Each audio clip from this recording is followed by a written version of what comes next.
may mga pasa po siya sa kanyang mga katawan, iba't ibang bahagi ng katawan. Oo. At na-injured nga po yung kanyang kanang bahagi ng kanyang paa, kung saan po siya tinaga. Tama po, ma'am? Dwight, kailan nangyari ang insidenteng ito? Ang March 6 po, ang ng hapon, nung inutusan po ako ng mama ko na magbayad ng kuryente. Tapos Okay. nang pagdating na po ng around 3, doon po pauwi na ako. Tapos pagdating ko po ng sa may papunta sa amin, Oo. hindi papasok pa lang po sa amin, nakita ko na po yung si mama na sa gilid Duguan na. sa gilid ng daan po, na puno na ng ang taga, tapos puno na, naliligo na po sa sarili niyang dugo. Okay. Ano ang ginamit na pangtaga sa'yo? Itak? Pading, ma'am. Yung ginagamit pang ano po sa tubo, pang putol ng tubo. A scythe. Na-recover ba? Ang, Opo, nasa police station po. Okay. So ito, Dwight, ang nirereklamo ninyo, kapitbahay nyo rin lang, kabarangay ninyo, Opo. kasama nyo, matagal na ninyong kilala, si Ernesto Lenas. Opo. Okay. At saka asawa niya po, ma'am. At ang asawa niya. Jen, ikaw ang magkwento. Paano nangyari? Inabangan ka ba? Anong nangyari? Di, ma'am, kasi ma'am, simula sa pool, pangarap ko kasi makapag-aral kasi hindi ako nakapag-aral kahit grade 1 yung bata pa ako.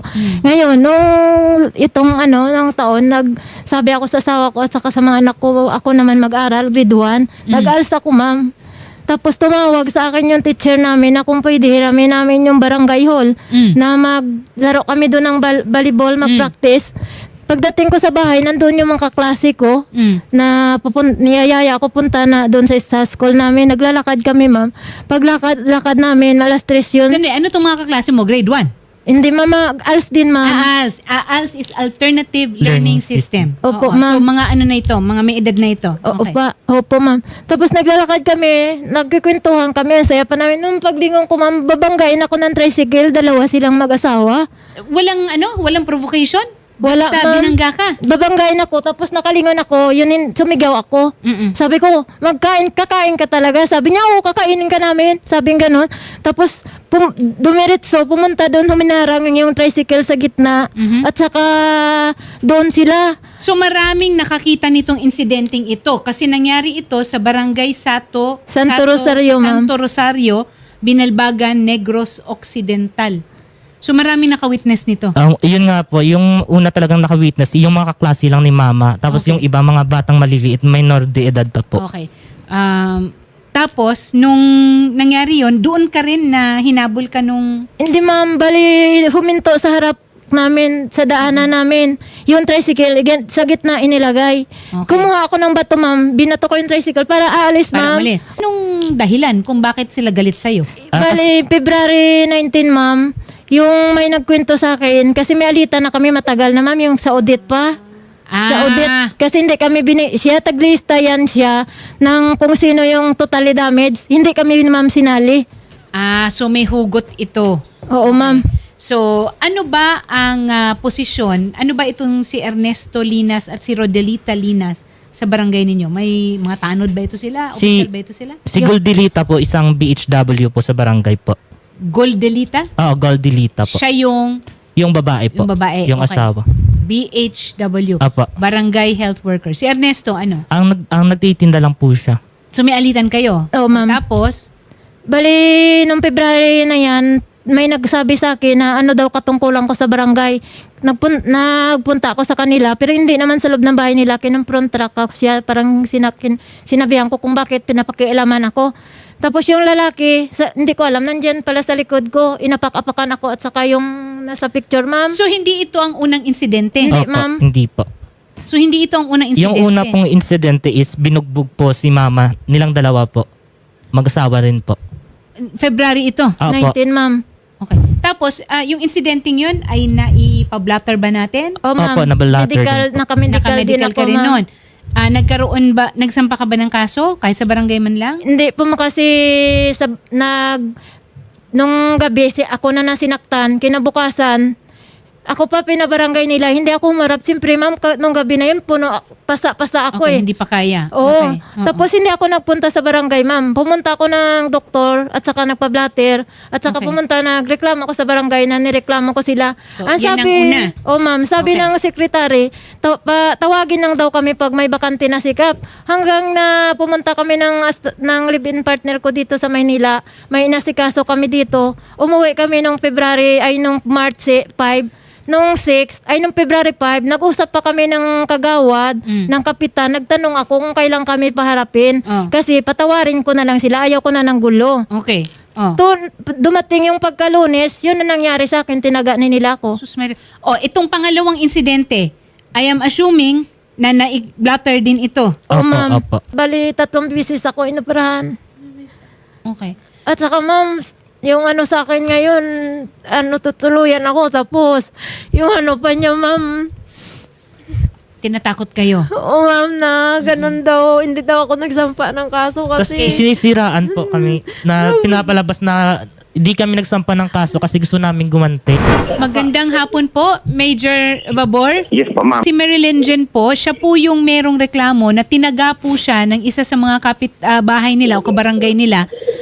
May alitan previously, pero inabangan siya, sinagasaan ng tricycle, sinubukan sagasaan ng tricycle at pinagtataga gamit ang isang, anong tawag? Ispading po kung sa Ilonggo. Sa Ilonggo, ispading. Oo. Yes po, ma'am. Yung sugarcane cutter po yan, ma'am. Oo. March 6 po ito nangyari. Hindi pa okay po Wala, nakapag... Hindi pa ako nakaupo na si police, ma'am. Kaya hindi ako Okay. So So, mukhang... pa na lang yung background para magawa natin ng action. Oh, sir, mukhang ang kailangan po is a reinvestigation kasi para po makita kung gaano po kalalim itong alitan na ito at yung nature po ng kaso kasi mukhang hindi po ito physical injuries lang. Pababalikin po namin sila dyan sa inyo. Mas maganda siguro kung pupunta dito sa opisina ko, ma'am, para ma-assist natin kung ano talaga yung problema nila. Oo. Ang concern po kasi nila, sir, is barangay health worker po ang isa sa mga akusado. Kaya medyo... Wala namang kuwan yan kahit na sino kung talagang nagpapayulit ng kailangan natin. Okay, so ayan na. Ina-assure kayo ni Police Major Randy Babor na nag-a-attend lang siya ng seminar ngayon pero off-air, i-brief natin siya. Tapos, pasasamahan natin, Shari. Hanggang ngayon, ma'am, nagjo-duty pa yung babae sa barangay. Tapos sinahatid sundo pa. May tanod pang na... Siya pa yung protektado, ma'am. Tapos ako ngayon, hindi na makatulog. Okay, hindi so na parang makakain. binabaliktad na kayo Opo. ang merong gana pa na magkaroon ng na magsimula ng gulo. Opo. Okay. Yung ginawa nila sa akin, ma'am, parang baboy.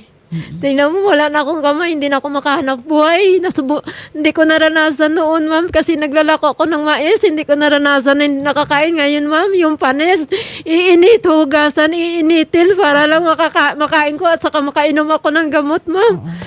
Nay, sige, wag po kayong mag-alala kasi ang wanted sa radyo po, si Senator Idol Raffy Tulfo, ay nasa likod po ninyo para po makamit po ninyo ang hustisya. Huwag po kayong mag-alala. Kasan po ninyo ang loob nyo, magpagaling po kayo, magpalakas kayo kasi kayo po ang magiging witness din. Kayo po ang magpapatibay ng kaso na isasampa. Hindi ako kinuha statement. Nandyan kami sa hospital. Sila may protection ako na nataga. Hindi ako kinakausap ng mga pulis, ma'am. Ay, magbabago po yan ngayon dahil si Police Major Randy Babor mismo ang kausap natin. Nakulong na sila. Tapos pinalabas lang. Pero ma'am, yung regarding po doon sa protection po ninyo, i-coordinate na po natin yan kay Major. Ilalapit na po natin para hindi po kumbaga may bantay-bantay din po kayo doon. At kinakausap din natin, sinusubukan din natin tawagan yung kapitan po, kaya lang mailap po sa tawag Protection po namin. yan, ma'am. Mukhang Sa kanila lahat sa barangay, ma'am. At saka ngayon, may, ano tawag nito? May barangay elections, di ba? Po, barangay election po. Nako. So, yan. Sino po yung chairman sa inyo? Nakaka-type. Cesar Javier. po, yung kapitan. Javier, ma'am. Cesar Javier ng barangay Santo Rosario. Santo Rosario. Santo Rosario. Binalbagan Negros Ayan, si Occidental. Chairman Cesar Javier ng Barangay Santo Rosario, Binalbagan, Negros Occidental. Sa ngayon, ma'am, hindi po siya sumasagot sa ating mga tawag. At malaman po natin, ko-coordinate din po natin, ma'am, sa DILG kung ano po yung pwede nating maipayo para po dito matulungan po kayo nila, Kapitan, o mapatawag din po itong si Goldelita. Yung sa protection po ninyo, ma'am, at pagpa-file po ng kaso, ma'am, nakaalalay na po sa atin si Major Babor. Oo, ma'am, kasi Opo. siya, andyan yung proteksyon sa kanya ng barangay. Ganyan na yung ginawa niya sa akin, ng sakit lang sa loob, ma'am. Kasi, grabing ako nang tinaga-taga siya, naka-duty pa rin. Hanggang Yun ngayon nga sa barangay. ang mga netizens natin, nag-iisip na kasi kung anong mga kaso. Ito, meron isa nagsabi na attempted homicide. Pero ako, para sa akin, baka kaya pa ito na frustrated.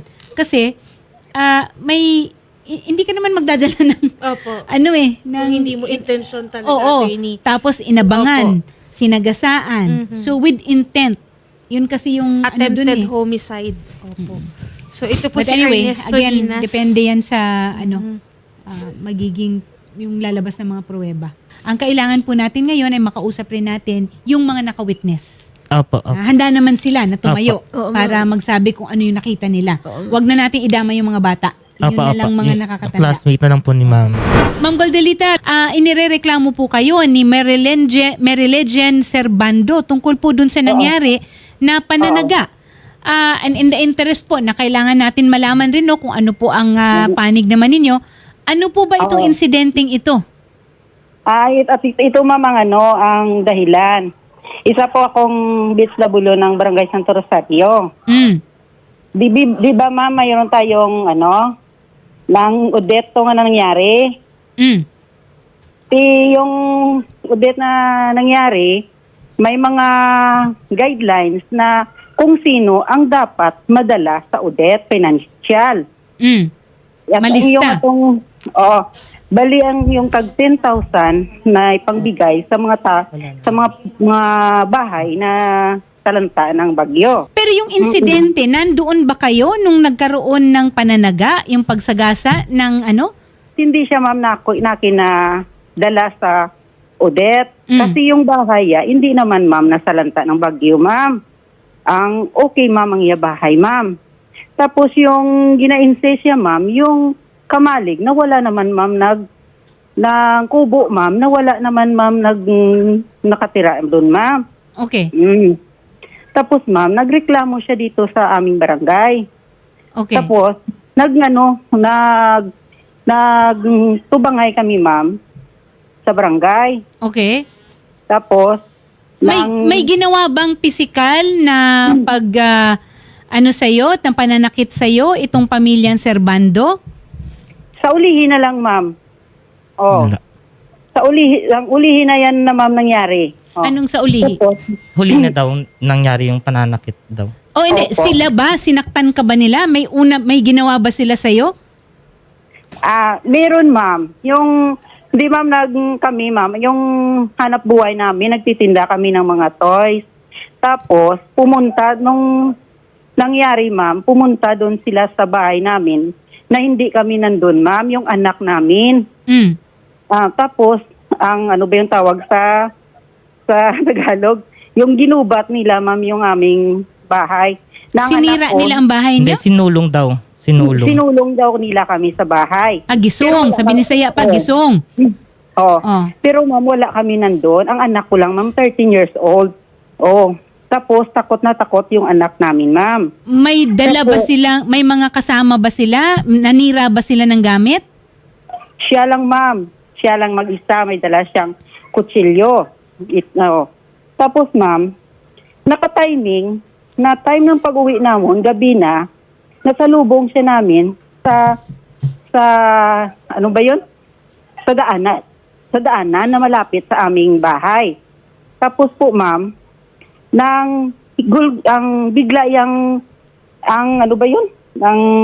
March 6 na ito. Ito na ba yung insidente na sinasabi mo? Hindi pa, ma'am. Hindi yan, pa. ma'am. Iba pa? Oh. So marami First itong mga insidente na to. Actually, ma'am, yung una-una talagang incident niyan is yung ako mismo nagpatawag ng sa kanya sa barangay kasi kinausap ko siya through chat. Sabi ko gusto ko siyang kausapin personally. Pero nagbago yung isip ko kasi gusto ko nga dahil Na may witness. gusto ko may mapagitna na opisyalis sa amin na makausap. Nung pagdating pala namin sa barangay, sabi niya sa akin, galit siya. Oh, kala ko nag-usap na tayo, bakit pinapabarabarangay mo pa ako? Sabi ko, iba talaga pag may opisyalis na napapagitna, di ba? Kailan ito? Kailan ito nangyari? Yun, before, yan po, nang sinasabi niya, before po yun, nauna Before pa nung pananaga. Opo, before pa po nang Okay. sinasabi na niya, nauna na po ako kasi gusto ko silang pag-ayusin. Okay. Pero siya yung hindi uma-attend. Okay. Hindi. Yung ako, nung ako, natatandaan mo nung ako? O, sandali lang. Yung Sandali lang, Dwight. yung- Bigyan, Barangay. o, sige. Galing mo din. Goldelita, sige. Ikaw Yes, naman ang ma'am. magsalita. So, itong engkwentrong ito, maraming engkwentro. So, ito ang na-establish natin, maraming engkwentro na nangyari. Pero, ang engkwentro na pinag-uusapan natin ngayon Yung pinagtataga. is yung pananaga na gamit ang anong tawag? Iispading po. Espading. Oo, Ganito. sino ang may hawak ng espading? Siya Sino? po mismo. Ikaw? Ako, ma'am. Mismo. Bakit ka may hawak na espading? Nagdadala ka ba ng espading kung saan ka Magpunta, ma'am. bakit ka, hindi naman yung tool of the trade. Oh. Yung ispading, ma'am, Mm. nakapalagi na nandun sa aming tricycle. Kasi nagbubulanti kami ng mga toys kung saan kami mga barangay nakapunta. Minsan, ma'am, gabi na kami umuwi, ma'am. Ayan yung ispading, hindi namin tinanggal sa aming Parang tricycle. nyo, ma'am. weapon. Parang, oo.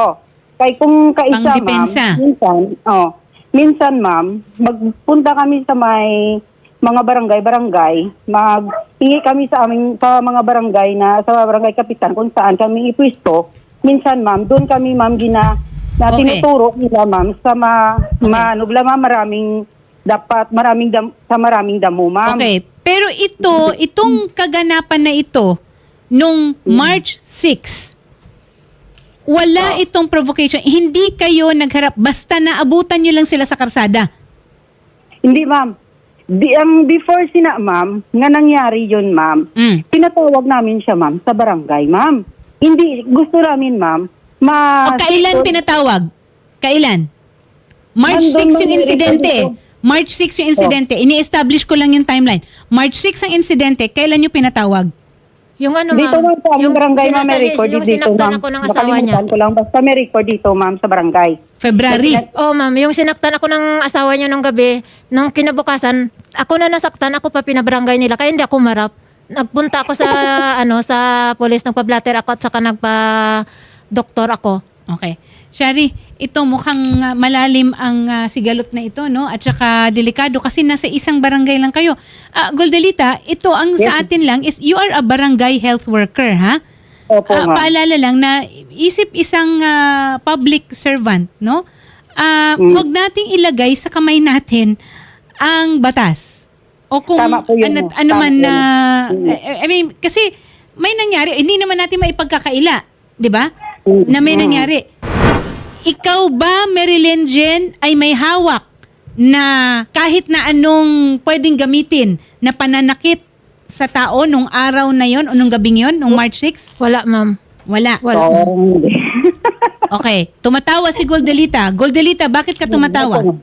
Ma'am, nagsungaling sa ma'am. Yung may tano dito, ma'am, nga nakakuha ng inang kutsilyo, ma'am, sa hawak-hawak niya, ma'am. Kasi, ma'am, sinulong niya kami sa bahay. Sandali lang. Gisulong kayo sa bahay nung March 6? Hindi pa. Ibang araw yon. Ibang araw yun niya. Yun, Okay. ma'am. Kaso lang, nakalimutan ko. Pero, ma'am, unang-una yun, ma'am, nangyari, ma'am. Before siya namin, ma'am, na nasa lubong dito sa labas ng aming, ma'am, ng aming sitio, ma'am. So, anong nangyari? Ang ginawa mo, inunahan mo na lang. Ano po, ma'am? Inunahan mo na lang. Hindi, kasi ang gusto ko kasi sana ma-establish is yung gravity ng nung pangyayari ba na tinaga ninyo siya, pero wala naman siyang kahit na anong gamit na pwedeng manakit nung araw na yon. Wala po kasi dala ni mama, papunta po siya ng paaralan. Oo, papasok siya, 'di ba? Kasama niya yung iba pang mga ALS. Opo. Okay. Ito, ma'am. Masalita ko, ma'am. O, sige. Ma'am, inadangan niya kami, ma'am, sa daan, ma'am. Mm. Binatuya, ma'am, yung tricycle namin na nandun ako sa loob, nakaupo, ma'am. Ang bigla ko ano ba yun, nakibot ko, ma'am. Siguro, Okay. ma'am. Binato ka. Opo, Ito ba, ma'am. binato kayo before or after nyo silang subukan sa gasaan? Hindi namin siya, ma'am, sinagasaan, ma'am. Wala kaming atensyon na sinungaling ka talaga. siya, ma'am. Ubod ka ng sinungaling kasi ano mo yung mga dyan sa barangay, nagmatagal na kung nanireklamo kita, hindi nga sila nagtawag sa'yo eh. Kasi kasabot mo, hinatid ka pa sundo pa jote, pati anak mo. Tapos sabihin nyo pa na Sige. hindi kami makakaso kasi wala kaming laban sa inyo. Paimbestiga na tayo kay Major Randy Babor. Kasi ano Ano po yung magpa-file gravity is- ng kaso mukhang hindi ito tingin ko kailangan pa ba nating dumaan sa barangay? Ang problema nga po, attorney, may mga aligasyon nga po Yun na na mas nga. tinutulungan po ni Cap. Base na rin po kila ma'am, sila ma'am Goldelita. Oo, Kasi kasi, kaya minarapat na lang po siguro, iakyat na lang daw po talaga sa PNP. Tsaka Opo. hindi na pang barangay ito dahil ano na Serious physical injury. serious physical injuries. Ako nga, if I will look at the intent, kay homicide or Frustrated murder. frustrated murder, Tatlong buwan ako nakaratay sa hospital, ma'am. i-ano na lang natin, ibalik na natin ito kay Major Randy Babor na nakikinig sa atin ngayon habang siya ay nasa kalagitnaan rin ng kanilang command conference ba ito o kung ano man dyan at kakausapin na lang off-air. In the meantime, ito matutulungan naman natin ang mga serbando, no? Dwight at saka ikaw at ang mama mo. Siguraduhin natin na yung mga tatayong witnesses ninyo ay makakagawa rin ng sarili nilang mga salaysay na magpapatunay. Saka doon ma'am, sa gusto ko nangyari sana ng gabing matanggal yun. siya dyan sa tinatrabahuan niya. Okay. Kasama na po yun doon sa ikakaso kung sakasakali. Ano? Opo, ma'am Goldelita. Yes po, ma'am. Opo, ang amin pong tanggapan ay nakikiusap po, no, na kung sakali man po ay wala na pong ceasefire na po ito, wala na po kayong Oo, pakialamanan. kumalma muna tayo. Okay po, ma'am? Mm-mm. Okay Opo, po. wala na pong gulo, wala pong parinigan, wag po kayong lalapit sa kanila at kayo din po, ma'am, wala pong lalapit sa kanila. Iwas na muna po tayo sa gulo habang ito po ay paiimbestigahan na po natin sa mga taga Ayaw PNP po. natin na mas lumala pa Opo. ang sitwasyon. Ang gusto natin ay matuntunan natin kung anong punot dulo at kung paano natin ito maayos, kung maayos pa. Or dapat bang managot ang dapat managot. Managot Okay? talaga. Yan. Katawa pa yan sila ma'am kasi hindi daw namin kaya daw magkaso eh. Ano na yun, inassure naman tayo ni Major Randy Babor na magkakaroon ng impartial na investigation tungkol dito. Ha? Okay. Bago siya wala pa siya nung nangyari ito. Opo. Okay? Sige po. Ma'am, kausapin po namin kayo sa kabilang studio, ma'am. Ha? And sir, ma'am Goldelita. Huwag niyo pong Yes, ibababa ang Opo. linya. Opo. Wag po ibaba yung linya. And yun nga po, gaya ng sinabi namin, ma'am, wala na po ceasefire na po ito, ma'am Goldelita. Pagsabihan na lang din po si Sir Ernesto. Opo. Kalma lang muna tayo. Okay po ba, Okay. ma'am? Okay po. Okay po. Okay. Salamat po at magandang hapon po. Sige po, ma'am, kausapin po namin kayo sa kabila para malaman po natin yung next process po. Okay?